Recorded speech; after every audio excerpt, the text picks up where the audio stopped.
Hello, I'm Denise, and I'm currently 35 years old. When I was 8, my mother passed away, leaving my father to raise me on his own. He took on this role for the next 5 years, up until I turned 13. That was when he let me know that he'd started seeing someone. At that age, I didn't feel strongly one way or another. But when I was 14, he introduced me to his girlfriend, Margaret, and shared that they were planning to get married.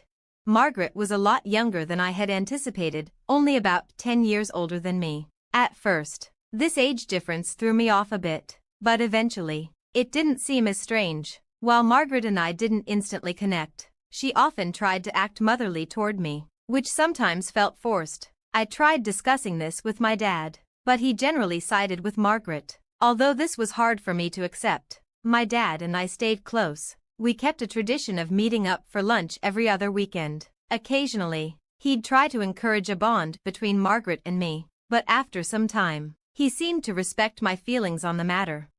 Professionally, I was doing well. Right out of college, I secured a position at a respected company. Financially, I was stable, not wealthy, but comfortable enough to save and live well. When I was 30, though, my world was upended. My dad tragically passed away in an accident, and coping with his loss was incredibly difficult. I was overwhelmed with grief, finding it hard to sleep or get through the day. Luckily, I was able to take a week off work to process everything.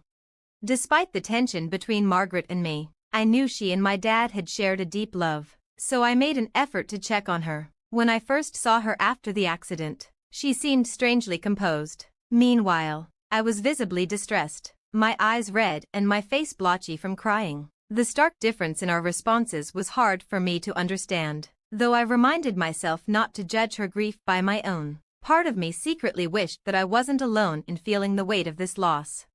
That sentiment began to change when Margaret and I eventually had a heart-to-heart conversation. She opened up about the incredible person my dad had been and how his absence left a significant emptiness in her life too. I realized she was grieving in her own way, and our bond grew closer from that point forward. We began meeting regularly for tea, creating a safe space to share our emotions. It was refreshing to see Margaret as herself instead of the mother figure she had once tried to be. Then, one day during one of our talks, Margaret broke down in tears. It was unexpected, as our conversation hadn't been particularly emotional. I quickly moved to comfort her, and as she calmed down, she told me that she'd received a troubling letter from the bank. She had been so occupied with my dad's final months and medical expenses that she hadn't managed the mortgage payments. Now, with the mortgage in her name and no steady income, she faced the risk of losing the house. The bank had given her 5 months to pay back what she owed, including the past due amounts. Margaret was in a financial bind and didn't have the funds to resolve it on her own. As my dad hadn't left much behind, I assured her it wasn't a hopeless situation and that I could help. Surprised and relieved, she listened as I explained the conditions. First, I told her I couldn't cover both her mortgage and my rent, so I would need to move in with her. She readily agreed, saying that the house was as much mine as hers. Secondly, I explained that my assistance would be temporary and that she would need to find work soon to assume responsibility for the mortgage payments. I was willing to cover half of the payments to ease the transition. Margaret gratefully accepted these terms. This experience brought us closer, bonded by our mutual love for my dad and our shared goal to honor his memory. Still, I emphasized that Margaret would need to secure a job and eventually reimburse me. She promised she would. Acknowledging the difficulties she was facing, I felt a new empathy toward her, realizing the overwhelming stress she must have been experiencing. I was grateful that my dad had taught me to save for emergencies, which now allowed me to assist her. The following week, I reached out to her bank to negotiate the mortgage payments and prevent foreclosure. Margaret had missed 5 months of payments, with fees and penalties bringing the total amount due to around $220,000. Even from my savings, it was a substantial sum, but it was necessary to keep her in her home. Margaret was deeply thankful, and as a gesture of appreciation, she prepared a lavish meal. Through these shared struggles, we found a renewed understanding of one another. I had never seen Margaret this way before. I reminded her gently of the importance of securing a job soon, and she assured me she had already started the search. Moving in with her marked a new chapter for us both. Living together again was an adjustment, especially since Margaret had grown much more particular about keeping the house spotless than I remembered. I didn't mind her tidiness, except when it extended to my personal space. I stood firm on keeping my room the way I liked, asserting our need to respect each other's boundaries. Given my financial role in maintaining the home, I felt it was reasonable. Despite occasional minor disputes, living together was mostly positive. But as weeks turned into months and then years, I began to feel impatient with Margaret's extended job search. She often reassured me she was actively looking for work, yet there were no signs of progress. Even as I continued to help, I noticed she hadn't mentioned attending any interviews. When I asked about it, she became defensive, misunderstanding my concern. I emphasized that it wasn't about questioning her effort, but the fact that a year had passed without results. I suggested that a part-time job could help temporarily, but she rejected the idea, saying she'd rather lose her home than accept something below her standards. Her response felt manipulative, especially as she invoked my dad's memory. I continued covering the mortgage, but Margaret's behavior became increasingly intrusive. She started questioning my whereabouts and who I spent time with, setting boundaries that I found invasive. Initially, I tried to be understanding, but as it intensified, I set my own boundaries, creating some friction between us. After another 2 years without any progress, my patience wore thin. Suspecting that Margaret wasn't fully committed to finding work, I took the drastic step of checking her emails. What I found confirmed my suspicions. She had only applied to 2 jobs in 3 years. Feeling deeply betrayed, I confronted her and informed her that I would no longer support her financially. This led to a heated argument, where Margaret struggled to understand my frustration. This turning point forced me to rethink our living situation and the future of our arrangement. For 3 years, I had supported Margaret, extending patience and guidance as she navigated her financial struggles. However, her resistance to suggestions and her minimal job-seeking efforts made it clear that something needed to change. When I asked for evidence of her job search, she accused me of invading her privacy. I reiterated my gratitude for the growth in our relationship, but emphasized that I needed to move forward with my own life goals, which did not include indefinitely supporting her in a house that was never part of my plans. Margaret's visible distress affected me, but I needed time to process my frustration. In my efforts to support her, I researched potential solutions, suggesting she consider bankruptcy to manage her mortgage payments and possibly gain relief from her debt for 6 years. Though initially reluctant, she eventually agreed, and I helped her through the process. After weeks of working through the paperwork, Margaret was granted a temporary reprieve from her mortgage obligations.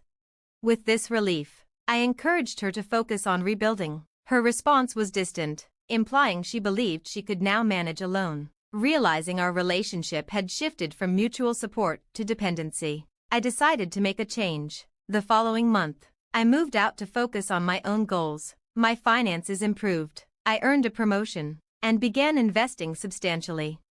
As the distance between us grew, so did the lack of communication. Maintaining our connection now felt one-sided. Although challenging, this experience reinforced the importance of boundaries and self-care alongside helping others. Out of respect for my dad, I occasionally checked in on Margaret. When I asked about her job search, she'd respond dismissively, saying it was no longer my concern. Her coldness hurt, but I focused on my own positive path. However, about 6 months after her bankruptcy relief ended, she showed up at my door, visibly distressed. She looked frail and worn, signaling she was struggling profoundly. I anticipated her needing help, and I mentally prepared to set firm boundaries. I couldn't turn a blind eye to her distress, so I invited her inside to talk. Margaret revealed that since my departure, she had plunged into a deep well of loneliness and depression. Expressing remorse for having pushed me away during her angry moments, she admitted that her anger was directed not only at herself and the isolation she felt, but also at my dad for leaving her in this predicament, along with the ongoing frustrations of her job hunt that had lasted 5 years without success. Learning about Margaret's profound depression and financial struggles, especially the diminishing funds my dad had left her and the lack of support from her family, put me in a tough position. Despite my firm decision against offering any further financial help, Witnessing someone so close to despair, especially someone my dad had cared for, made it difficult to stick to that resolve. I knew firsthand how debilitating depression could be, and I found myself caught between my commitment to maintain my boundaries and the compassion I felt for someone in such a desperate situation.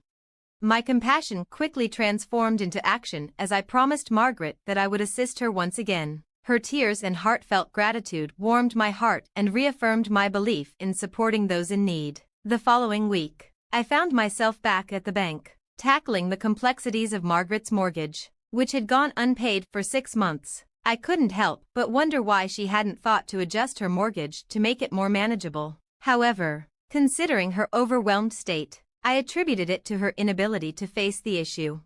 While reviewing her mortgage details, I discovered she was $992,000 short of completely settling her debt, including late fees. My financial situation had improved significantly over the past 6 years, enabling me to cover this amount. When I suggested paying off her mortgage directly with the understanding that she would repay me gradually, Margaret was moved to tears. She eagerly agreed, promising to pay me back. I intended to put this agreement in writing, but somehow, Margaret convinced me to prioritize paying off her debt before drafting any formal contract. After settling her mortgage, I went to her home, only to be greeted by a scene that deeply unsettled me. An unfamiliar car was parked in the driveway, and inside, the sound of Margaret's laughter mingled with a man's voice. When I entered the living room, I was shocked to see Margaret comfortably seated on another man's lap, a stark contrast to the grieving widow who had spoken so lovingly of my dad just a week earlier. This public display of affection, coming so soon after her declarations of eternal love for my father and her emotional pleas that had prompted me to help her financially, felt like a betrayal. Reflecting on her earlier words, I realized they might have been a manipulative tactic, exploiting my affection for my dad to coerce me into paying off her mortgage. The realization hit hard when Margaret, noticing my presence, gleefully pointed me out to her companion, introducing me in a way that felt dismissive and exploitative. This moment crystallized the manipulation I had previously overlooked, forcing me to reevaluate the nature of my support and the boundaries I had allowed to be crossed. During an unexpected and troubling visit, Margaret boasted to her companion about how she had cleverly manipulated me into paying off the mortgage of the house she obtained through my father. She confessed to pretending to be helpless to secure my financial support, revealing her true intentions and lack of genuine affection for my dad. Shocked by her callousness and deceit, I confronted her, only to be met with a shocking absence of remorse. She boldly claimed her victory, flaunting her ownership of the house and her new life with her boyfriend, completely disregarding my father's love for her. Feeling betrayed and wounded, I left her house in tears, determined not to let her succeed in her deceit. Thankfully, I had a stroke of luck. The bank held large transactions for a day, giving me a chance to cancel the transfer. Upon realizing Margaret's treachery, I swiftly canceled the payment, cutting off all ties with her and ensuring she couldn't reach me again.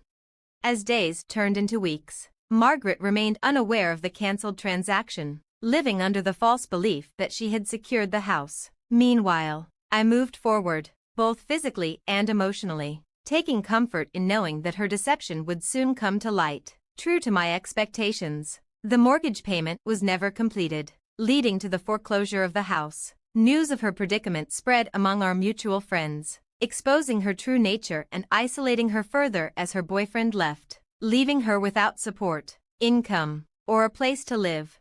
This painful experience taught me a harsh lesson about human nature and the importance of safeguarding my emotions against manipulation. I learned that not everyone is worthy of my trust or assistance, especially those who view kindness as a weakness to exploit. Despite the turmoil, I found strength in my ability to protect my father's legacy and stand up for myself. This ordeal, while bitter, has not soured me. Rather, it has empowered me to lead a life that honors my father's memory, free from the shadows of the past.